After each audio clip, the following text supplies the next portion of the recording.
Hello everyone, ಎಲ್ಲರಿಗೂ ಸ್ವಾಗತ. Karnataka civil judge exam ನ ಮೇನ್ಸ್ ಸಿಲೆಬಸ್ ಅಲ್ಲಿ ಒಂದು important paper translation paper. So ಇವತ್ತು ಈ ವಿಡಿಯೋಲಿ ನಾವು ಟ್ರಾನ್ಸ್ಲೇಷನ್ ಅನ್ನ ಈಸಿಯಾಗಿ ಹೇಗೆ ಡಿಕೋಡ್ ಮಾಡೋದು ಅನ್ನೋದನ್ನ ಅರ್ಥ ಮಾಡ್ಕೊಳ್ಳೋಣ. ಸೊ ಈ ವಿಡಿಯೋ ಪ್ರತಿಯೊಬ್ಬರಿಗೂ ಸಹ ಯಾರು ಮೇನ್ಸ್ ಅಪಿಯರ್ ಆಗ್ತಿದ್ದಾರೆ ಅಂಡ್ ಈ ಒಂದು ಜರ್ನಿನ ಶುರು ಮಾಡ್ತಿರೋಂಥವ್ರು ಎಕ್ಸಾಮ್ಸ್ಗೆ ಪ್ರಿಪೇರ್ ಆಗ್ತಿರೋಂಥವ್ರಿಗೆ. ಸೊ ವಿಡಿಯೋ ಸ್ಟಾರ್ಟ್ ಮಾಡೋದಕ್ಕೂ ಮುಂಚೆ ಸ್ವಾತಿ ಲಾ ಅಕಾಡೆಮಿಗೆ ಸ್ವಾಗತ. ನಾನು Swathi and Swathi law academy ಕಡೆಯಿಂದ ಈ ವರ್ಷದ ಈಗ ಮೇನ್ಸ್ ಎಕ್ಸಾಮ್ ನಡೀಲಿದೆ. ಸೊ ಇದಕ್ಕೆ ಹೊಸ ಬ್ಯಾಚ್ ಶುರು ಆಗಿದೆ ಅಂಡ್ ಬ್ಯಾಚ್ 23rd ಇಂದ ಸ್ಟಾರ್ಟ್ ಆಗಿದೆ. ಆಲ್ರೆಡಿ 2 days ಕ್ಲಾಸಸ್ ನಡೆದಿದೆ.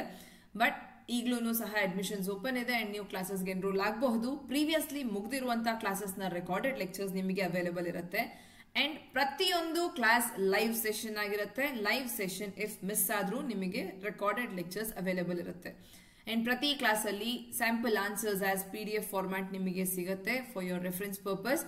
ಅಂಡ್ ಈ ಬ್ಯಾಚ್ ಕನ್ನಡ ಹಾಗೂ ಇಂಗ್ಲಿಷ್ ಎರಡು ಭಾಷೆಯಲ್ಲೂ ನಡೀತಿರುವಂತದ್ದು. ಇಂಟ್ರೆಸ್ಟೆಡ್ ಇರುವಂತಹ ಸ್ಟೂಡೆಂಟ್ಸ್ 9650849915 ನಂಬರಿಗೆ ಕಾಲ್ ಮಾಡಿ ನಿಮ್ಮನ್ನ ನೀವು ಎನ್ರೋಲ್ ಮಾಡ್ಕೋಬಹುದು.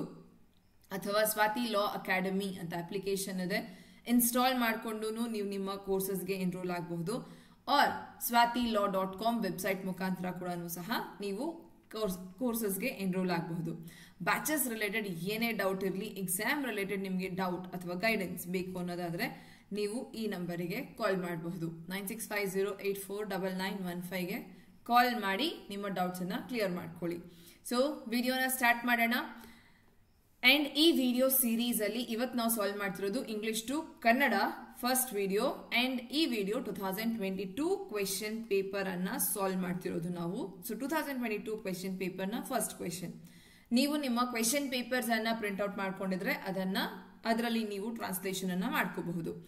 ಅಂಡ್ ಹೇಗೆ ನಾವು ಡಿಕೋಡ್ ಮಾಡೋದು ಅನ್ನೋದನ್ನ ಹೇಳ್ತೀನಿ ಅಂತಂದ್ರೆ, ಸೊ ಫಸ್ಟ್ ಥಿಂಗ್ ಒಂದು ಲ್ಯಾಂಗ್ವೇಜ್ ನ ಟ್ರಾನ್ಸ್ಲೇಷನ್ ಕೇಳಿರೋದು. ಸೊ ಟ್ರಾನ್ಸ್ಲೇಷನ್ ಅಂತ ಅಂದಾಗ ಡೆಫಿನೆಟ್ಲಿ ನಿಮಗೆ ಬೇಕಾಗಿರೋದು ವೊಕ್ಯಾಬ್ಲರಿ. ಟ್ರಾನ್ಸ್ಲೇಟ್ ಮಾಡ್ತಿರೋದೇ ಪದಗಳನ್ನ, ವರ್ಡ್ಸ್ ನ ವಿತ್ ಮೀನಿಂಗ್ ಟ್ರಾನ್ಸ್ಲೇಟ್ ಮಾಡ್ತಿದೀವಿ. First and foremost requirement is your vocabulary. Vocabulary ಅಂತಂದ್ರೆ ಶಬ್ದಕೋಶ ಆರ್ ಆದಷ್ಟು ಸಾಧ್ಯವಾದಷ್ಟು ವರ್ಡ್ಸ್ ಅಂತ ಅಂದಾಗ ನಾರ್ಮಲ್ ಈಗ ನಾನು ಮಾತನಾಡ್ತಿರೋದು ಆಡು ಭಾಷೆ ಕನ್ನಡ.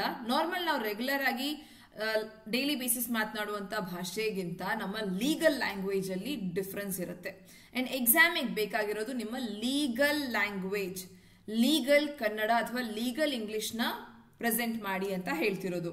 ಸೊ ಲೀಗಲ್ ಇಂಗ್ಲಿಷ್ ಅಂದಿದ ತಕ್ಷಣ ನೀವು ಎಕ್ಸ್ಟ್ರೀಮ್ ಎಲ್ಲ ಲೀಗಲ್ ಕನ್ನಡ ಆಗ್ಬೋದು, ಲೀಗಲ್ ಇಂಗ್ಲಿಷ್ ಪ್ರತಿಯೊಂದು ಎಕ್ಸ್ಟ್ರೀಮ್ಲಿ ಪರ್ಫೆಕ್ಟ್ ಬುಕಿಶ್ ಲ್ಯಾಂಗ್ವೇಜ್ ಅಂತ ಅಲ್ಲ. ಟ್ರಾನ್ಸ್ಲೇಷನ್ ಇಸ್ ವೇರ್ ನಾವು ಮೀನಿಂಗ್ ನ ಕೂಡ ಸೇರಿಸಿ with keeping the meaning intact translate ಮಾಡ್ತಿರೋದು. ಸಿನ್ಸ್ ಈಗ ನೀವು ಕಲಿತಿರೋ ಅಂತದ್ದಾಗಿರಬಹುದು ಅಥವಾ ಕಲ್ತು ಕಮಾಂಡ್ ಪಡ್ಕೊಂಡಿದ್ದೀರಿ, then very good. But for every one rest of you ಈಗ ಸ್ಟಾರ್ಟ್ ಮಾಡ್ತಿರೋರು, even at least up to the mark ನೀವು ಬರಲೇಬೇಕಾಗತ್ತೆ ಎಕ್ಸಾಮ್ ಅಂತಂದಾಗ. ಸಿನ್ಸ್ ಇದೊಂದು ಕಾಂಪಿಟೇಟಿವ್ ಎಕ್ಸಾಮ್, ಸೊ ಯಾರಿಗೂ ಇಲ್ಲಿ ಒಂದು ಶಾರ್ಟ್ ಕಟ್ಸ್ ಅಂತ ಏನಿಲ್ಲ. So competitive exam, cut throat competition ನಡೀತಿದೆ. ಸೊ ಹಾಗಿದ್ದಾಗ ನೀವು ನಿಮ್ಮ ಬೆಸ್ಟ್ ಕೊಡೋದಕ್ಕೆ ಸಾಧ್ಯವಾದಷ್ಟು ವೊಕ್ಯಾಬ್ ಬಿಲ್ಡಿಂಗ್ ಮೇಲೆ ಫೋಕಸ್ ಮಾಡಿ. That is English to Kannada, Kannada to English ಇರುವಂತ ವರ್ಡ್ಸ್ ಮೇಲೆ ಫೋಕಸ್ ಮಾಡಿ. ನಮ್ಮ ಪ್ರೀವಿಯಸ್ ವಿಡಿಯೋಲಿ ನಾನು ನಿಮಗೆ ಒಂದಷ್ಟು ವರ್ಡ್ಸ್ ನ ವಿಡಿಯೋಸ್ ಅಪ್ಲೋಡ್ ಆಗಿದೆ ಆಲ್ರೆಡಿ, ನೀವು ಅದನ್ನ ಚೆಕ್ ಮಾಡ್ಕೋಬಹುದು. ಅಂಡ್ ಇಲ್ಲ ಅಂತಂದ್ರೂ ನೀವು ಕ್ವೆಶನ್ ಸಾಲ್ವ್ ಮಾಡುವಾಗ ನಿಮಗೆ ಹೊಸದಾಗಿ ಸಿಗ್ತಿರುವಂತಹ ವರ್ಡ್ಸ್ ಅನ್ನ ನಿಮ್ಮದೇ ಆದಂತ ಲಿಸ್ಟ್ ಅನ್ನ ಫ್ರೇಮ್ ಮಾಡ್ಕೊಳ್ಳೋದಕ್ಕೆ ಶುರು ಮಾಡಿ. ಹೊಸ ವರ್ಡ್ ಯಾವ್ದೆಲ್ಲ ನೀವು ಕ್ವೆಶನ್ ಸಾಲ್ವ್ ಮಾಡುವಾಗ ಅಥವಾ ನೀವು ಓದುವಾಗ ಜಡ್ಜ್ಮೆಂಟ್ಸ್ ಓದ್ತಿದ್ದೀರಿ ಅಂತಂದ್ರೆ ನಿಮಗೆ ಸಿಗೋ ವರ್ಡ್ಸ್ ಅನ್ನ ಟ್ರಾನ್ಸ್ಲೇಟೆಡ್ ಇಂಗ್ಲಿಷ್ ಅಲ್ಲಿ ಏನಂತಾರೆ, ಕನ್ನಡದಲ್ಲಿ ಏನಂತಾರೆ ಅನ್ನೋಂತ ನಿಮ್ದೇ ಲಿಸ್ಟ್ ರೆಡಿ ಮಾಡ್ಕೊಳ್ಳಿ. ಅಂಡ್ ವೆರಿ ಮಚ್ ಇಂಪಾರ್ಟೆಂಟ್, ಇದರಲ್ಲಿ ಯಾವುದೇ ನೆಗೋಸಿಯೇಷನ್ ಅಂತ ಇಲ್ಲ, ನೀವು ವರ್ಡ್ಸ್ ಕಲಿಲೇಬೇಕು. ಬಿಕಾಸ್ ಬೆಸ್ಟ್ ಆನ್ಸರ್ ಅಂತಂದಾಗ ವೆನ್ ಇಟ್ ಇಸ್ ಪ್ರಾಪರ್ ಆಗಿ ಲೀಗಲಿ ಟ್ರಾನ್ಸ್ಲೇಟ್ ಆಗಿದೆ ಅನ್ನೋಂಥದ್ದೇನೆ ಬೇಕಿರೋದು. ಈಗ ಆ ಟ್ರಾನ್ಸ್ಲೇಷನ್ ನ ಜೊತೆಗೆ ವೊಕ್ಯಾಬ್ಲರಿ ಜೊತೆಗೆ ಇಂಪಾರ್ಟೆಂಟ್ ಆಗೋದೊಂದು ಗ್ರಾಮರ್. ಸೊ ಗ್ರಾಮರ್ ಅಂತ ಅಂದಾಗ ನಮಗೆ ಕರ್ತೃ ಕರ್ಮ ಕ್ರಿಯಾ ಸಬ್ಜೆಕ್ಟ್ ವರ್ಬ್ ಆಬ್ಜೆಕ್ಟ್ ಇದರ ಒಂದು ಫಾರ್ಮ್ಯಾಟ್ ಅಲ್ಲಿ ನಾವು ಟ್ರಾನ್ಸ್ಲೇಟ್ ಮಾಡಬೇಕು ಅನ್ನೋದು ಹೌದು. ಬಟ್ ಇಲ್ಲಿ ನಾನು ನಿಮಗೆ ಈಸಿಯಾಗಿ ಅಂತ ಏನ್ ಹೇಳಿದೆ, ಇದರಲ್ಲಿ ನಿಮಗೆ ಶಾರ್ಟ್ಕಟ್ ಇಲ್ಲ, ವೊಕ್ಯಾಬ್ ನೀವು ಕಲೀಲೇಬೇಕು ಅಟ್ ಎನಿ ಕಾಸ್ಟ್. ಪ್ರತಿಯೊಂದು ಸಾಧ್ಯವಾದಷ್ಟು ವೊಕ್ಯಾಬ್ಲರಿ. ಎಕ್ಸಾಮ್ ನಿಮಗೆ ಟೈಮ್ ಇದೆ, 30 days ಅಲ್ಲೂ ನೀವು ಆರಾಮಾಗಿ ನಿಮ್ಮ ಒಂದು ವೊಕ್ಯಾಬ್ ಬಿಲ್ಡಿಂಗ್ ಮಾಡ್ಕೋಬಹುದು ವಿತ್ ಪ್ರಾಕ್ಟಿಸ್. ಬಟ್ ಈಗ ಗ್ರಾಮರ್ ಅಂತ ಅನ್ನುವಾಗ, ಸಿನ್ಸ್ ಗ್ರಾಮರ್ ಅನ್ನೋದು ಟೆಕ್ನಿಕಲ್ ಆಗಿ ನಾವು ನೋಡಿದ್ರೆ ಟೆಕ್ನಿಕಲ್ ಅನ್ಸುತ್ತೆ. So if you are not seeing it as a technical aspect and ಒಂದು ನಾರ್ಮಲ್ ಆಗಿ ಟ್ರಾನ್ಸ್ಲೇಷನ್ ಹೇಗೆ ಇದ್ರಲ್ಲೊಂದು ಈಸಿ ಅಂತ ಅಂದಾಗ, ಈಗ ಸಬ್ಜೆಕ್ಟ್ ವರ್ಬ್ ಆಬ್ಜೆಕ್ಟ್ ಅಂತ ಎಕ್ಸಾಕ್ಟ್ ಫ್ರೇಮಿಂಗ್ ಎಲ್ಲಾ ಸ್ಟೇಟ್ಮೆಂಟ್ಗೆ ಕೂತ್ಕೊಳ್ಳತ್ತಾ ಇಲ್ಲ. ಅಂಡ್ ಎಲ್ಲಾ ಸ್ಟೇಟ್ಮೆಂಟ್ ನಾನು ಸಬ್ಜೆಕ್ಟ್ ವರ್ಬ್ ಆಬ್ಜೆಕ್ಟ್ ಚೆಕ್ ಮಾಡ್ತಾ ಇರ್ತೀನಿ ಅಂತಂದ್ರೆ ಎಕ್ಸಾಮ್ ಅಲ್ಲಿ ಟೈಮ್ ಮ್ಯಾನೇಜ್ಮೆಂಟ್ ಆಗೋದಿಲ್ಲ. ಸೊ ಹಾಗಿದ್ದಾಗ ಅಷ್ಟು ಡೀಟೇಲ್ ಟೆಕ್ನಿಕ್ಯಾಲಿಟಿಗಿಂತ ಈಗ್ಲಿಂದ ನಾವು ಪ್ರಾಕ್ಟೀಸ್ ಮಾಡುವಾಗ ಒಂದು ಚಿಕ್ಕದಾದಂತ ಹ್ಯಾಕ್ ಅನ್ನೋದಕ್ಕಿಂತ it is the basic thing. ಒಂದು ಬ್ರೈನ್ ಹೇಗೆ ಪ್ರಾಸೆಸ್ ಮಾಡುತ್ತೆ ಅದನ್ನ ಅರ್ಥ ಮಾಡ್ಕೊಳ್ಳಿ ಅಂಡ್ ಆರಾಮಾಗಿ ನಿಮ್ಮ ಟ್ರಾನ್ಸ್ಲೇಷನ್ ಮಾಡಬಹುದು. ಫಾರ್ ಎಕ್ಸಾಂಪಲ್, ಯಾವುದೇ ಒಂದು ಲ್ಯಾಂಗ್ವೇಜ್ ನ ನೀವು ಮೂವಿ ನೋಡಿದ್ದೀರಿ, ಆ ಮೂವಿನ ನೀವು ಟ್ರಾನ್ಸ್ಲೇಟ್ ಮಾಡಬೇಕು ಯಾರಿಗಾದ್ರೂ ಅಂತಂದಾಗ, ಸೊ ನಾನೀಗ ನನ್ನ ಫ್ರೆಂಡ್ ಜೊತೆ ಮೂವಿ ನೋಡ್ತಿದ್ದೀನಿ. ಸೊ ನನ್ನ ಫ್ರೆಂಡ್ ಜೊತೆಗೆ ನೋಡುವಾಗ ಅವರಿಗೆ ಲ್ಯಾಂಗ್ವೇಜ್ ಬರೋದಿಲ್ಲ, ಕನ್ನಡ ಮೂವಿ ಲ್ಯಾಂಗ್ವೇಜ್ ಬರೋದಿಲ್ಲ. ಸೊ ನಾನು ಅವರಿಗೆ ಪ್ರತಿ ಸ್ಟೇಟ್ಮೆಂಟ್ ಟ್ರಾನ್ಸ್ಲೇಟ್ ಮಾಡಿ ತಿಳಿಸ್ತಿದ್ದೀನಿ. ಸೊ ಈಗ ಅಲ್ಲಿ ಬರುವಂತ ಟ್ರಾನ್ಸ್ಲೇಷನ್ ಅಂತಂದ್ರೆ ನಾನು ಎಂಟೈರ್ ಮೂವಿ ನೋಡ್ಬಿಟ್ಟು ರಿವ್ಯೂ ಹೇಳೋದಲ್ಲ. ಟ್ರಾನ್ಸ್ಲೇಷನ್ ಪ್ರತಿಯೊಂದು ಡೈಲಾಗ್ಸ್, ಇಂಪಾರ್ಟೆಂಟ್ ಡೈಲಾಗ್ಸ್ ನಾನು ಟ್ರಾನ್ಸ್ಲೇಟ್ ಮಾಡ್ತಿದ್ದೀನಿ ಅಂಡ್ ಆ ಮೂವಿ ಎಸೆನ್ಸ್ ನ ಕಾಪಾಡ್ತಾ ಇಂಟ್ಯಾಕ್ಟ್ ಆಗಿ ಮೀನಿಂಗ್ ನ ಇಡ್ತಾ. ಸಿಮಿಲರ್ ಇಲ್ಲೂ ಸಹ ಯಾವುದೇ ಕಾರಣಕ್ಕೂ ಮೀನಿಂಗ್ ಚೇಂಜ್ ಆಗೋ ಹಾಗಿಲ್ಲ. ಸೊ ಮೀನಿಂಗ್ ಚೇಂಜ್ ಯಾವಾಗ ಆಗೋದಿಲ್ಲ, once you understand what is written. ಬರ್ದಿರೋದನ್ನ ನೀವು ಅರ್ಥ ಮಾಡ್ಕೊಂಡ್ರೆ ಕರೆಕ್ಟ್ ಆಗಿ ಅರ್ಥ ಮಾಡಿಸ್ತೀರಿ. ಸೊ ಸೇಮ್ ಇಲ್ಲಿ ಅದನ್ನೇ ಅನ್ಕೊಳ್ಳಿ, ನೀವು ಬರ್ದಿರುವಂತ ಪ್ಯಾಸೇಜ್ ನ ಎಕ್ಸ್ಪ್ಲೇನ್ ಮಾಡ್ತಿದ್ದೀರಿ ನಿಮ್ಮ ಎಕ್ಸಾಮಿನರಿಗೆ. So explain in the sense keeping all the legal words intact, convey ಮಾಡ್ತಿದ್ರಿ ಇಲ್ಲಿ ಏನ್ ಬರ್ದಿದೆ ಅನ್ನೋದು. ಸೊ ಈ ಒಂದು ಪ್ರಾಸೆಸ್ ನಿಮ್ಮ ಮೈಂಡ್ ಅಲ್ಲಿ ಇದ್ರೆ ಈಗ ಹೇಗೆ ವರ್ಕ್ ಆಗುತ್ತೆ, ಯಾವುದೇ ಒಂದು ಸ್ಟೇಟ್ಮೆಂಟ್ ನೀವು ಓದಿದಿರಿ ಅಂತಂದಾಗ ಫಸ್ಟ್ ನಿಮ್ಮ ಬ್ರೈನ್ ಅದನ್ನ ನಿಮ್ಮ ಆಡು ಭಾಷೆಗೆ ಆಟೋಮ್ಯಾಟಿಕ್ಲಿ ಕನ್ವರ್ಟ್ ಮಾಡುತ್ತೆ. ಇಂಗ್ಲಿಷ್ ಟು ಕನ್ನಡ ಅಥವಾ ಕನ್ನಡ ಟು ಇಂಗ್ಲಿಷ್ ಎರಡೂ ಕಡೆಗೂ ಇದು ಕೆಲಸ ಮಾಡುತ್ತೆ. ಸೊ ನೀವು ಯಾವುದೇ ಸ್ಟೇಟ್ಮೆಂಟ್ ಓದಿದ್ರು ನಿಮ್ಮ ನಾಲೆಜ್ ಅಥವಾ ನಿಮ್ಮ ಬ್ರೈನ್ ಕನ್ನಡದಲ್ಲೇನೆ ಪ್ರಾಸೆಸಿಂಗ್ ಆಗೋದು. ಈಗ ಫಾರ್ ಎಕ್ಸಾಂಪಲ್ ನಾನು ಮದರ್ ಟಂಗ್ ಕನ್ನಡ ಅಂತಂದಾಗ ನನ್ನ ಯೋಚನೆ ಮಾಡುವಂತ ರೀತಿ, ನನ್ನ ಥಾಟ್ ನ ಲ್ಯಾಂಗ್ವೇಜ್ ಕನ್ನಡನೇ ಆಗಿರುತ್ತೆ.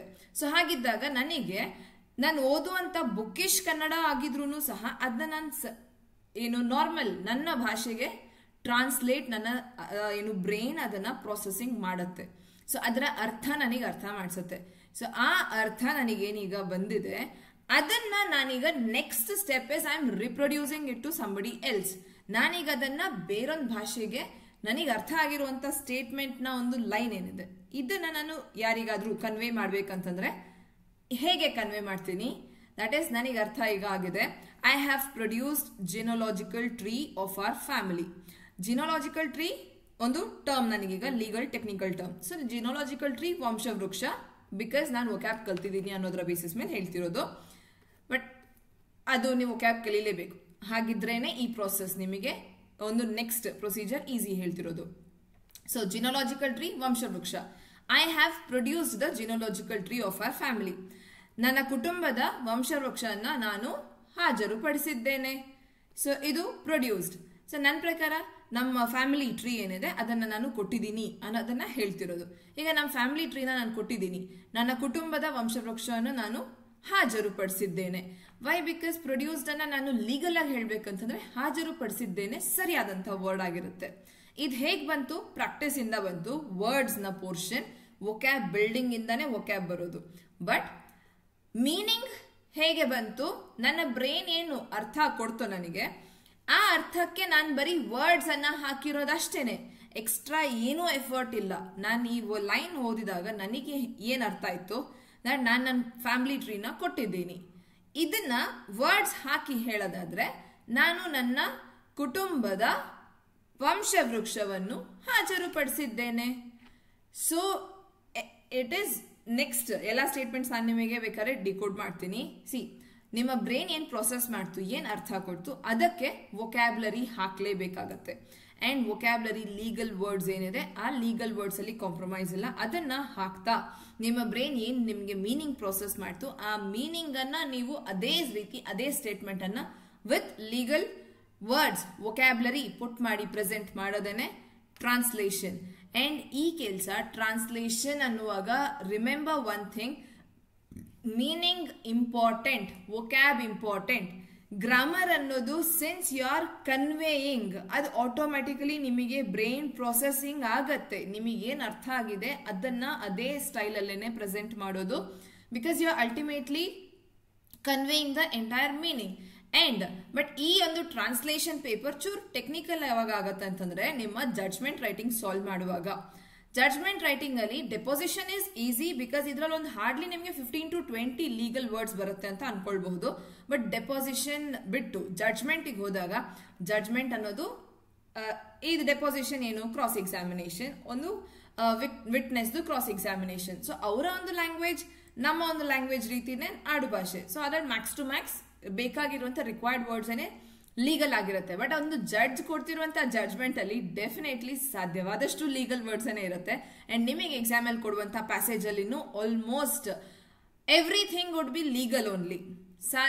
ಅಂಡ್ ಫಾರ್ ಎಕ್ಸಾಂಪಲ್ ಇವಾಗ ನಿಮಗೆ ಪಾಕ್ಸೋ ಆಕ್ಟ್ ನ ಒಂದು ಕ್ವೆಶನ್ ಇದೆ, ಪಾಕ್ಸೋ. ಸೊ ಆ ಒಂದು ಕ್ಷಣಕ್ಕೆ ನಿಮಗೆ ಪಾಕ್ಸೋ ಕನ್ನಡದಲ್ಲಿ ಏನಂತಾರೆ ಅನ್ನೋದು ಎಕ್ಸಾಕ್ಟ್ಲಿ ಬರಲೇಬೇಕು.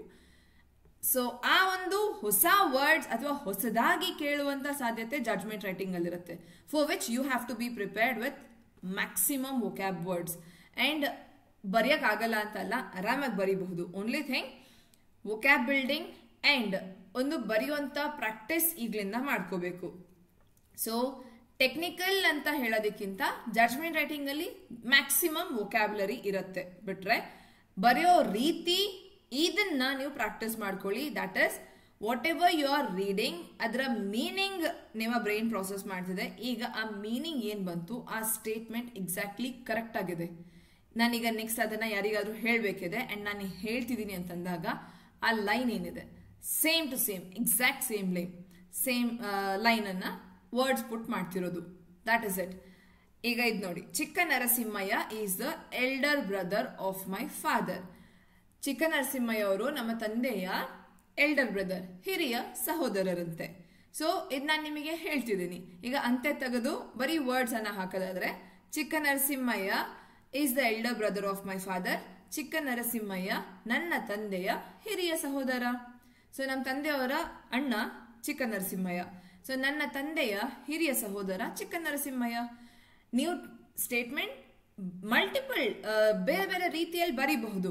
ಇದಾದ್ಮೇಲೆ ಇದೇ ಬರಬೇಕು, ಕರ್ತೃ ಕರ್ಮ ಕ್ರಿಯಾ ಇದೇ ಪ್ರಾಸೆಸ್ಗೆ ಬರೀಬೇಕು ಅಂತ ನೋಡಕ್ ಹೋದ್ರೆ ಖಂಡಿತ ಟೆಕ್ನಿಕ್ಯಾಲಿಟೀಸ್ ಅಲ್ಲಿ ಸ್ಟ್ರಕ್ ಆಗೋಗ್ತೀವಿ. ಅಂಡ್ ಆ ಸ್ಟೇಟ್ಮೆಂಟ್ ನಿಮ್ಗೆ ಟೆಕ್ನಿಕಲಿ ಸರಿ ಆಗ್ಲಿಲ್ಲ ಅಂತಂದಾಗ ಕನ್ಫ್ಯೂಸ್ ಆಗ್ತೀವಿ. ಇದೇನೋ ಚಿಕ್ಕದಾದಂತ ಸ್ಟೇಟ್ಮೆಂಟ್, ಸೊ ಹಾಗಾಗಿ ಹೇಳೋದಕ್ಕೆ ನಮಗೆ ಪ್ರಾಬ್ಲಮ್ ಆಗ್ಲಿಲ್ಲ. ಬಟ್ ಅದೇ ಜಡ್ಜ್ಮೆಂಟ್ ಆದಾಗ ಫುಲ್ ಪ್ಯಾರಾಗ್ರಾಫ್ ಒಂದು ಸ್ಟೇಟ್ಮೆಂಟ್ ಅಂತಂದಾಗ ಅಲ್ಲಿ ನೀವು ಗ್ರಾಮರ್ನ ಅಪ್ಲೈ ಮಾಡ್ತೀನಿ ಇದು ಸರಿ ಕೂತ್ಕೊಳ್ಳುತ್ತೆ ಅಂತ ಕಾಯೋಷ್ಟರಲ್ಲಿ ಡೆಫಿನೆಟ್ಲಿ ಎಕ್ಸಾಮ್ ಟೈಮ್ ಮುಗಿದೋಗಿರುತ್ತೆ. ಸೊ ಹಾಗಾಗಿ ಅಂಡರ್ಸ್ಟ್ಯಾಂಡ್ ವಾಟ್ ಇಸ್ ಸೆಡ್, ಏನ್ ಹೇಳ್ತಿದ್ದಾರೆ ಅರ್ಥ ಮಾಡ್ಕೊಳ್ಳಿ, ಮೀನಿಂಗ್ ನ ಅರ್ಥ ಮಾಡ್ಕೊಳ್ಳಿ, ಆ ಮೀನಿಂಗ್ ನ ಕನ್ವೆ ಮಾಡಿ with the legal vocabulary. And ಈ ರೀತಿ ನೀವು ಆರಾಮಾಗಿ ಪೇಪರ್ನ ಫುಲ್ ಮಾಡಬಹುದು, ಕಂಪ್ಲೀಟ್ ಮಾಡಬಹುದು. ಗಿವೆನ್ ವೊಕ್ಯಾಬ್ಯುಲರಿ ನಿಮ್ಮ ಸ್ಟ್ರಾಂಗ್ ಇರಬೇಕು, ಮೀನಿಂಗ್ ನಿಮಗೆ ಅರ್ಥ ಆಗಬೇಕು. ಸ್ಪೆಷಲಿ ಡೆಪೋಸಿಷನ್ ಅಂತೂ ಈಸಿ, ನೀವು ಆರಾಮಾಗಿ ಅರ್ಥ ಮಾಡ್ಕೊಳ್ಬಹುದು. ಸ್ಟೇಟ್ಮೆಂಟ್ಸು ಚಿಕ್ಕದಾಗಿರುತ್ತೆ. And while translating word to word translate ಮಾಡಕ್ ಹೋಗ್ಬೇಡಿ, ಸ್ಟೇಟ್ಮೆಂಟ್ ಟು ಸ್ಟೇಟ್ಮೆಂಟ್ ಟ್ರಾನ್ಸ್ಲೇಟ್ ಮಾಡಿ. ಅಂಡ್ ಜಡ್ಜ್ಮೆಂಟ್ ನ ಟ್ರಾನ್ಸ್ಲೇಟ್ ಮಾಡುವಾಗ ಒನ್ ಬೆಸ್ಟ್ ಅಡ್ವೈಸ್ ಅಂತಂದ್ರೆ ಒಂದ್ಸತಿ ಪೂರ್ತಿ ಜಡ್ಜ್ಮೆಂಟ್ ನ ಪ್ಯಾರಾಗ್ರಾಫ್ ಓದ್ಕೊಳ್ಳಿ. Because judgement is where obiter dicta. So ಒಂದು ನಿಮ್ಗೆ ಸ್ಟಾರ್ಟಿಂಗ್ ಇಂದ ಪಾಸಿಟಿವ್ ವ್ಯೂ ಪಾಯಿಂಟ್ ಅಂತ ಅನ್ಸುತ್ತೆ, ಸಡನ್ ಆಗಿ ನೆಗೆಟಿವ್ ಒಂದು ಪಾಯಿಂಟ್ ಬಂದ್ಬಿಟ್ಟಿರತ್ತೆ. ಸೊ ಈ ತರ ಇರೋದ್ರಿಂದ ನಾ ಈ ತರ ಹೇಳ್ತಿದ್ದೀನಿ, ಅದು ಒಂದ್ ಸ್ವಲ್ಪ ನಿಮಗೆ ಕನ್ಫ್ಯೂಸಿಂಗ್ ಅಂತ ಅನ್ನಿಸಬಹುದು. ಸೊ ಒಂದ್ಸತಿ ಜಡ್ಜ್ಮೆಂಟ್ ನ line to line statement full stops to full stop ಅನ್ನೇ ಟ್ರಾನ್ಸ್ಲೇಟ್ ಮಾಡೋದು. But go with the complete passage once and then translate. Once you understand ಏನ್ ಟೆಕ್ನಿಕಲ್ ಟಾಪಿಕ್ ನ ಮಾತನಾಡಿದ್ದಾರೆ ಅರ್ಥ ಮಾಡ್ಕೊಂಡು ನಂತರ ಫುಲ್ ಜಡ್ಜ್ಮೆಂಟ್ ನ ಟ್ರಾನ್ಸ್ಲೇಷನ್ಗೆ ತಗೊಳ್ಳಿ, ಈಸಿಯಾಗಿ ಬರೀಬಹುದು. ಅಂಡ್ ಸಿನ್ಸ್ ಜಡ್ಜ್ಮೆಂಟ್ ಅಂತಂದಾಗ ಲೀಗಲ್ ನಮ್ಮ ಟಾಪಿಕ್ ಜೊತೆಗೆ ರಿಲೇಟ್ ಆಗುತ್ತೆ. ಸೊ ಟ್ರಾನ್ಸ್ಲೇಟ್ ಮಾಡುವಾಗ ನಿಮಗೆ ಕಾನ್ಸೆಪ್ಚುಯಲ್ ಅಂಡರ್ಸ್ಟ್ಯಾಂಡಿಂಗ್ ಆಲ್ರೆಡಿ ಇರೋದ್ರಿಂದ ಬರೆಯೋದು ಇನ್ನಷ್ಟು ಈಸಿನೇ ಆಗುತ್ತೆ. ಸೊ ಈಗ next statement, it is true to suggest that my father and said Chikka Narasimhaiah. Shed ಅಂತ ಅಂದಾಗ ಏನಂತಂದ್ರೆ ಆಲ್ರೆಡಿ ಹೇಳಿದೀವಿ, ಮೇಲೆ ಹೇಳಿರೋ ರೀತಿ, ಅಥವಾ ಇದನ್ನ ಸದರಿ ಅಂತಾನು ಕರಿತೀವಿ. ಸೊ ಸದರಿ Chikkanarasimhaiah have jointly purchased the land bearing survey number 70.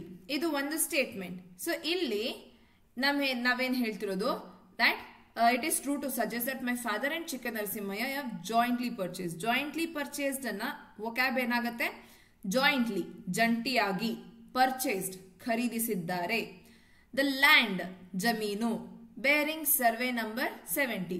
Bearing ಅಂತಂದ್ರೆ ಜಮೀನು, ಸರ್ವೆ ನಂಬರ್ 70ನ ಹೊಂದಿರುವಂತ ಜಮೀನು, ಆಯ್ತಾ. ಸೊ ಈಗ ಇಲ್ಲಿ it is true to suggest that ಅನ್ನೋದಿದೆ. ಇದನ್ನ ನಾನು ನಿಮಗೀಗ ಹೇಳ್ತಿರುವಾಗ ಏನ್ ಬರುತ್ತೆ, ಚಿಕ್ಕನರಸಿಂಹಯ್ಯ ಮತ್ತೆ ನಮ್ಮ ತಂದೆ ಇಬ್ರು ಒಟ್ಟಿಗೆ ಸರ್ವೆ ನಂಬರ್ 70ಯಲ್ಲಿರೋ ಜಮೀನನ್ನ ಖರೀದಿಸಿದಾರಂತೆ ಅಂತ ಹೇಳೋದು ನಿಜ. ಸೊ ಈಗ ಇದನ್ನ ನಾನು ಅಂತ ಹೇಳೋದು ನಿಜ ನನಗೆ ನಾರ್ಮಲ್ ಟೆಂಡೆನ್ಸಿಯಲ್ಲಿ ನಾರ್ಮಲ್ ಮೀನಿಂಗ್ ಕನ್ವೆ ಮಾಡುವಾಗ ಕೊನೆಯಲ್ಲಿ ಬರುತ್ತೆ. ಸೇಮ್ ನೀವು ಇದನ್ನ ಕೊನೆಯಲ್ಲೇ ತಗೊಳ್ತೀವಿ, it is true to suggest ಅನ್ನೋದನ್ನ. ಅಂಡ್ ರಿಮೈನಿಂಗ್ ಸ್ಟೇಟ್ಮೆಂಟ್ ನಿಮಗೆ ಹೇಗೆ ಮೀನಿಂಗ್ ಕನ್ವೆ ಮಾಡುವಾಗ ಹೇಳಿದ್ರಿ ಅದೇ ರೀತಿ. ಸೊ ನನ್ನ ತಂದೆ ಹಾಗೂ ಅಂಡ್ ಅಂತಂದ್ರೆ ಹಾಗೂ ಮತ್ತು ಅಂತ ಬರುತ್ತೆ. ಸದರಿ ಚಿಕ್ಕನರಸಿಂಹಯ್ಯ ಸರ್ವೆ ನಂಬರ್ 70ಯಲ್ಲಿರುವ ಜಮೀನನ್ನು ಜಂಟಿಯಾಗಿ ಖರೀದಿಸಿದ್ದಾರೆ ಎಂದು ಸೂಚಿಸುವುದು ಸರಿ. ಟ್ರೂತ್ ಅಥವಾ ಟ್ರೂ, ಸರಿ. ಇಲ್ಲ ಏನು ನಿಮಗೆ ಇದರ ಪರ್ಯಾಯವಾಚಿ ಶಬ್ದಗಳು ಇದ್ದೇ ಇರುತ್ತೆ. ಸೊ ಸ್ಟೇಟ್ಮೆಂಟ್ ಅಕಾರ್ಡಿಂಗ್ಲಿ ಈಗ ನನಗೆ ಸರಿ ಅನ್ನೋದು ಬರ್ತದೆ. ಸೊ ನಿಮಗೆ ಸ್ಟೇಟ್ಮೆಂಟ್ ಅಕಾರ್ಡಿಂಗ್ಲಿ ಬೇರೆ ವರ್ಡ್ಸ್ ಸರಿ ಅಂತ ಅನ್ಸಿದಾಗ ಅದನ್ನ ಯೂಸ್ ಮಾಡಬಹುದು. ಈಗ ಸರಿ ಅಲ್ಲ ಅಂತಂದಾಗ ಸುಳ್ಳು, ತಪ್ಪು, ರಿಗಾರ್ಡಿಂಗ್ ಸ್ಟೇಟ್ಮೆಂಟ್ ಅಕಾರ್ಡಿಂಗ್ಲಿ ನಿಮಗೆ ಯಾವ್ದು ವರ್ಡ್ ಆಪ್ಟ್ ಆಗಿ ಕೂತ್ಕೊಳ್ಳುತ್ತೋ ಅದನ್ನ ನೀವು ಹೇಳ್ಬೇಕಾಗತ್ತೆ. ದೆನ್ ಸಜೆಸ್ಟ್ ಅಂತ ಅಂದಾಗ ಸೂಚಿಸುವುದು. ಸೊ ಇದು ನಮಗೆ ನಾರ್ಮಲ್ ಆಗಿ ಹೇಳುವಾಗ್ಲೂ ಬರ್ತಿರುವಂತ word. Then witness voluntarily, witness ಸಾಕ್ಷಿದಾರ, ವಾಲಂಟರಿಲಿ ಸ್ವಯಂ ಪ್ರೇರಣೆಯಿಂದ ಅಥವಾ ಸ್ವತಃ ತಾನಾಗೆ, ಇದೆಲ್ಲ ವಾಲಂಟರಿಲಿ ಅಂತಂದ್ರೆ ಅವನಾಗೆ ಹೇಳ್ತಿದ್ದಾನೆ ಅನ್ನೋದು. Said that at the time of purchase said land was bearing survey number 22/3 and 22/4 ಅಂತಂದ್ರೆ ಈ ಸರ್ವೆ ನಂಬರ್ 70ಯಲ್ಲಿರೋ ಜಮೀನ್ ಏನಿದೆ ಇದು ಅವ್ರು ಪರ್ಚೇಸ್ ಮಾಡ್ಕೊಳ್ಳುವಂತ ಸಮಯದಲ್ಲಿ ಆ ಟೈಮಲ್ಲಿ ಅದರ ನಂಬರ್ ಸರ್ವೆ ನಂಬರ್ 22/3 and 22/4 ಆಗಿತ್ತು. ಸೊ ಇದನ್ನ ವಿಟ್ನೆಸ್ ವಾಲಂಟರಿ ಆಗಿ ಹೇಳ್ತಿದ್ದಾನೆ. ಈ ಸ್ಟೇಟ್ಮೆಂಟ್ ನಾವು ಟ್ರಾನ್ಸ್ಲೇಷನ್ ಅಂತ ಬಂದಾಗ ಏನಾಗುತ್ತೆ, ಸೊ ವಿಟ್ನೆಸ್ ವಾಲಂಟರಿ ಆಗಿ ಹೇಳ್ತಿದ್ದಾನೆ. ಇದು ನನ್ನ ಲಾಸ್ಟ್ ಅಲ್ಲಿ ಬಂತು ನನಗೆ, ನಾನು ನಿಮಗೀಗ ಎಕ್ಸ್ಪ್ಲೇನ್ ಮಾಡುವಾಗ ಮೀನಿಂಗ್ ಕನ್ವೆ ಮಾಡುವಾಗ. ಸೊ ಸಿಮಿಲರ್ಲಿ ನಾನು ಇದನ್ನ ಲಾಸ್ಟ್ಗೆ ತಗೊಳ್ತೀನಿ. ಸೊ ವಾಲಂಟರಿಲಿ ಸೆಡ್ ದಟ್ ಖರೀದಿ ಮಾಡುವಾಗ ಆ ಒಂದು ಜಮೀನಿನ ಸರ್ವೆ ನಂಬರ್ ಇದಾಗಿತ್ತು. So at the time of purchase, so ಸದರಿ ಜಮೀನನ್ನು ಖರೀದಿಸುವಾಗ ಅದರ ಸರ್ವೆ ನಂಬರ್ 22/3 ಹಾಗೂ 22/4 ಇತ್ತು ಎಂದು ಸಾಕ್ಷಿಯು ಸ್ವತಃ ನುಡಿಯುತ್ತಾನೆ ಅಥವಾ ಸಾಕ್ಷಿಯು ತಾನಾಗೆ ಹೇಳುತ್ತಾನೆ. ಒಂದು ಸ್ಟೇಟ್ಮೆಂಟ್ ನೀವು ಮಾತನಾಡುವಂತ ಶೈಲಿ, ಮಾತನಾಡುವಂತ ರೀತಿ ಎಲ್ಲ ಕಡೆ ವೇರಿ ಆಗತ್ತೆ. ಉಡುಪಿಯಲ್ಲಾದ್ರೆ ಕನ್ನಡ ಬೇರೆ, ಇಲ್ಲಿ ಸೌತ್ ಅಲ್ಲ ಬೆಂಗಳೂರು ಸೈಡ್ ಆದ್ರೆ ಕನ್ನಡ ಬೇರೆ, ಉತ್ತರದಲ್ಲಿ ಕನ್ನಡ ಬೇರೆ ಅನ್ನೋದಾಗತ್ತೆ. ಬಟ್ ನಿಮ್ಮ ಒಂದು ಲ್ಯಾಂಗ್ವೇಜ್ಗೆ ನೀವು ಅದನ್ನ ಟ್ರಾನ್ಸ್ಲೇಟ್ ಮಾಡೋದು ಸರಿನೇ. ಸೊ ಒಂದು ಸ್ಟೇಟ್ಮೆಂಟ್ಗೆ ಒಂದೇ ಟ್ರಾನ್ಸ್ಲೇಷನ್ ಬರತ್ತಂತೇನಿಲ್ಲ, ಇದು ಟ್ರಾನ್ಸ್ಲೇಷನ್ ಹೇಳ್ತಿರೋದು. ಸೊ ಹಾಗಿದ್ದಾಗ ನಿಮ್ಮದೇ ಆದಂತಹ ಟ್ರಾನ್ಸ್ಲೇಷನ್ ಸ್ಟೇಟ್ಮೆಂಟ್ ಅಥವಾ ವರ್ಡ್ ಆಚೆ ಈಚೆ ವೇರಿ ಆಗತ್ತೆ. ಮೀನಿಂಗ್ ವೇರಿ ಆಗಬಾರ್ದು ಅಷ್ಟೇ, ಬಟ್ ವರ್ಡ್ಸ್ ಆಚೆ ಈಚೆ ಆಗಿ ಮೀನಿಂಗ್ ಸರಿಯಾಗಿದೆ ಅಂತಂದ್ರೆ ನಿಮ್ಮ ಟ್ರಾನ್ಸ್ಲೇಷನ್ ಸರಿನೇ. ಅಂಡ್ ಒಂದು ವರ್ಡ್ಗೆ ಒಂದೇ ಟ್ರಾನ್ಸ್ಲೇಷನ್ ಇರುತ್ತೆ ಅಂತ ಯಾವುದೇ ರೂಲ್ ಇಲ್ಲ. ಸೊ ನೀವು ಮಾಡ್ತಿರುವಂತ ಟ್ರಾನ್ಸ್ಲೇಷನ್ ಕಂಪ್ಲೀಟ್ ಮೀನಿಂಗ್ ಇಂಟ್ಯಾಕ್ಟ್ ಆಗಿದೆ ಅಂತಂದ್ರೆ it is perfectly fine. So ಹಾಗಿದ್ದಾಗ ನಾನು ಇದೇ ರೀತಿ ಬರಿಬೇಕು, ಇದಕ್ಕೆ ಇದೇ ವರ್ಡ್ ಸರಿ ಅಂತ ಅಲ್ಲ. Remember, meaning important, vocabulary important since you are a law student and ಇದೊಂದು ಕಾಂಪಿಟೇಟಿವ್ ಎಕ್ಸಾಮ್. ಅಂಡ್ ಸಿನ್ಸ್ ನೀವು ಲೋವರ್ ಕೋರ್ಟ್ ಅಲ್ಲಿ ಸರ್ವ್ ಮಾಡ್ತಿರೋದ್ರಿಂದ ನಿಮ್ಮ ಕೋರ್ಟ್ಗೆ ಬರ್ತಿರೋದು ಎಲ್ಲ ಹಳ್ಳಿಗಳಿಂದಾನೆ. ಅಂಡ್ ಡಾಕ್ಯುಮೆಂಟೇಶನ್ ಕನ್ನಡದಲ್ಲಿದೆ. ಸೊ ಹಾಗಿದ್ದಾಗ ನಾನು ಕನ್ನಡ ಬರೋದಿಲ್ಲ ಅನ್ನುವಂತ ಎಕ್ಸ್ಕ್ಯೂಸ್ ಕೊಡೋದಕ್ಕಿಂತ ಸಾಧ್ಯವಾದಷ್ಟು ಕನ್ನಡನ ಕಲೀರಿ. ಅಥವಾ ಇಂಗ್ಲಿಷ್ ಅಂತೂ ಪ್ರತಿಯೊಬ್ಬರಿಗೂ ಬೇಕು ಪ್ರಾಕ್ಟೀಸ್ ಅಂತ ಬಂದಾಗ, ಸೊ ಅಥವಾ ಡಾಕ್ಯುಮೆಂಟೇಶನ್ ಪರ್ಪಸ್ ಇಂಗ್ಲಿಷಲ್ಲೂ ಇದೆ. ಅಂಡ್ ಹೈಕೋರ್ಟ್ನ ಪ್ರಾಕ್ಟೀಸ್ ಅಥವಾ ಹೈಕೋರ್ಟ್ನ ಜಡ್ಜ್ಮೆಂಟ್ಸ್, ಸುಪ್ರೀಂ ಕೋರ್ಟ್ನ ಜಡ್ಜ್ಮೆಂಟ್ನ ನೀವು ಓದಬೇಕು ಅಂತ ಬಂದಾಗ ಅದು ಇಂಗ್ಲಿಷಲ್ಲೇನೆ ಇರುತ್ತೆ. ಸೊ ಎರಡೂ ಲ್ಯಾಂಗ್ವೇಜ್ ನಮಗೆ ಇಂಪಾರ್ಟೆಂಟ್. ಹಾಗಾಗಿ ನಿಮಗೆ ಎಕ್ಸಾಮ್ ಅಲ್ಲಿ ಈಗ್ಲಿಂದಾನೇ ಕಲಿಯೋದಿಕ್ಕೆ ಶುರು ಮಾಡಿ. ಅಂಡ್ ನಿಮ್ಮ ಭಾಷೆ ಎಷ್ಟು ಜಾಸ್ತಿ ವೊಕ್ಯಾಬ್ಲರಿ ಇರುತ್ತೆ ಅಷ್ಟೇ ಸ್ಟ್ರಾಂಗ್ ಆಗಿರುತ್ತೆ. ಅಂಡ್ ಸ್ಟ್ರಾಂಗ್ ಲ್ಯಾಂಗ್ವೇಜ್ ಅಂತಂದ್ರೆ ನೀವು ಎಂಥದೇ ಒಂದು ಸ್ಟೇಟ್ಮೆಂಟ್ನ ತುಂಬ ಬ್ರೀಫ್ ಆಗಿ ತುಂಬ ಎಫೆಕ್ಟಿವ್ ಆಗಿ ಎಕ್ಸ್ಪ್ಲೇನ್ ಮಾಡಬಹುದು. ಅಂಡ್ ಈ ಲ್ಯಾಂಗ್ವೇಜ್ ವೊಕ್ಯಾಬ್ಲರಿ ಲೀಗಲ್ ಲ್ಯಾಂಗ್ವೇಜ್ ಕಲಿಯೋದ್ರಿಂದ ನಿಮ್ಮ ಲಾ ಪೇಪರ್ 1 ಆಗಿರ್ಬೋದು, ನಿಮ್ಮ ಜಡ್ಜ್ಮೆಂಟ್ ರೈಟಿಂಗ್ ಕೂಡ ಸಹ ಒಳ್ಳೆ ಪ್ರೆಸೆಂಟಬಲ್ ವರ್ಡ್ಸ್ ಅನ್ನ ಯೂಸ್ ಮಾಡಿ ಬೆಸ್ಟ್ ಮಾರ್ಕ್ಸ್ ಅನ್ನ ಸ್ಕೋರ್ ಮಾಡಬಹುದು. ಸೊ ಹಾಗಾಗಿ please start focusing on your vocabulary. And translation ನ ನೀವು ಜಸ್ಟ್ ಮೀನಿಂಗ್ ಟ್ರಾನ್ಸ್ಲೇಷನ್ ಅಂಡ್ ಏನ್ ಕನ್ವೆ ಮಾಡ್ತಿದ್ರಿ ಅದಕ್ಕೆ ವೊಕ್ಯಾಬ್ಲರಿ ಫಿಟ್ ಮಾಡೋದು, ವೊಕ್ಯಾಬ್ಲರಿನ ಹಾಕೋದನ್ನ ಮೇಲೆ ಕಾನ್ಸಂಟ್ರೇಟ್ ಮಾಡಿ. ಆರಾಮಾಗಿ ಟ್ರಾನ್ಸ್ಲೇಷನ್ ಪೇಪರ್ ಅನ್ನ ಕವರ್ ಮಾಡಬಹುದು. ಸೊ ಈ ಕಂಪ್ಲೀಟ್ ಪ್ಯಾಸೇಜ್ನ ನಿಮಗೆ ಟ್ರಾನ್ಸ್ಲೇಷನ್ PDF ಅವೈಲೇಬಲ್ ಇದೆ ನಮ್ಮ ಟೆಲಿಗ್ರಾಮ್ ಚಾನೆಲ್ ಅಲ್ಲಿ ಹಾಗೂ ವಾಟ್ಸ್ಆ್ಯಪ್ ಚಾನೆಲ್ಸ್ ಅಲ್ಲಿ. ಸೊ ನೀವು ನಮಗೆ ವಾಟ್ಸ್ಆ್ಯಪ್ ಚಾನೆಲ್ ಕನೆಕ್ಟ್ ಆಗಿ ಈ PDFs ಅನ್ನ ಪಡ್ಕೋಬಹುದು ಫ್ರೀ ಆಗಿ. ಅಂಡ್ ಆಲ್ಸೋ ಇನ್ನಷ್ಟು ವಿಡಿಯೋಸ್ ಅಲ್ಲಿ ನಾನು ನಿಮಗೆ ಇದೇ ರೀತಿ ಜಡ್ಜ್ಮೆಂಟ್ನ ಹೇಗೆ ನಾವು ಟ್ರಾನ್ಸ್ಲೇಟ್ ಮಾಡಬಹುದು ಅಥವಾ ಡೀಡ್ ಕೂಡ ಸಹ ತುಂಬಾ ಈಸಿಯಾಗಿ ಟ್ರಾನ್ಸ್ಲೇಟ್ ಮಾಡಬಹುದು. So basically judgement writing paper ಆಗಿರ್ಬೋದು ಅಥವಾ ಟ್ರಾನ್ಸ್ಲೇಷನ್ ಪೇಪರ್ ಆಗಿರ್ಬೋದು, it is very scoring. And just ನೀವೊಂದು ಪ್ರಾಕ್ಟೀಸ್ ಅಂಡ್ ಆ ಪ್ರಾಕ್ಟೀಸ್ ರೈಟ್ ವೇ ಅಲ್ಲಿ ತಗೊಳ್ಳಿ, ಆರಾಮಾಗಿ ಕ್ಲಿಯರ್ ಆಗ್ತೀರಿ. ಲಾ ಪೇಪರ್ 1 ಅಂತೂ ಹೇಗಿದ್ರು ಕಾಲೇಜಿಂದ ಓದ್ತಿರೋ ಅಂತದ್ದೇ. Only thing it is about how you write an answer writing definitely ಒಂದು ಸ್ಕಿಲ್, ಆರ್ಟ್ ಕಲೀರಿ and it is done. So mains ಅನ್ನೋದು ತುಂಬಾ ಈಸಿ ಅಂತ ಅಲ್ಲ, ಯಾರು ಚೆನ್ನಾಗಿ ಪ್ರಾಕ್ಟೀಸ್ ಮಾಡಿದ್ದಾರೆ, ಯಾರು ಪ್ರತಿಯೊಂದು ಆನ್ಸರ್ನ ಪ್ರತಿಯೊಂದನ್ನು ಸಹ practice previous year question paper solve ಮಾಡಿದ್ದಾರೆ ಅವರು ಈಸಿಯಾಗೇನೆ ಬರೀಬಹುದು. So please practice and exam ನಿಮಗೆ ಈಸಿ ಆಗಿರುತ್ತೆ ಅಂತ ಹೇಳ್ತಾ thank you very much. I will see you guys in the next video.